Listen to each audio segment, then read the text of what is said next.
90 seconds में Gita chapter 2 को समझेंगे। चैप्टर 1 में हमने देखा कि कैसे अर्जुन पूरी तरह से टूट जाते हैं और अलग अलग कारण देकर युद्ध करने से मना कर देते हैं। चैप्टर 2 की शुरुआत यहीं से होती है। अर्जुन शोक में डूबे हुए हैं। कृष्ण से कहते हैं कि मुझे कुछ समझ में नहीं आ रहा कि क्या सही है क्या गलत है।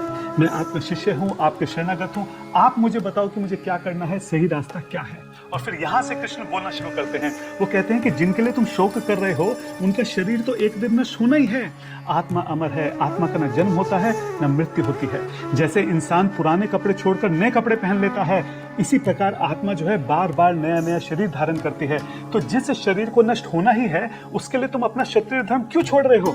इसलिए बुद्धि का इस्तेमाल करो, समझो। वैसे भी तुम्हारे हाथ में जो फल है, जो रिजल्ट है, वो नहीं है। तुम्हारे हाथ में केवल लक्ष्य को सेट करना है, गोल को सेट करना है। इसलिए तुम अपने धर्म के अनुसार अपना सही गोल सेट करो। दुख सुख है, लाभ हानि है, इनसे ऊपर उठकर बिना हार जीत की परवाह करे अपने गोल पे फोकस करो। रिजल्ट का स्ट्रेस मत लो, निष्काम भाव से कर्म करो। अच्छा, ऐसा क्यों? ऐसा करोगे तो कर्म फल के बंधन में नहीं फंसोगे। ये जो जन्म मृत्यु के जो चक्रों में फंसे हुए हो, इससे मुक्त हो जाओगे।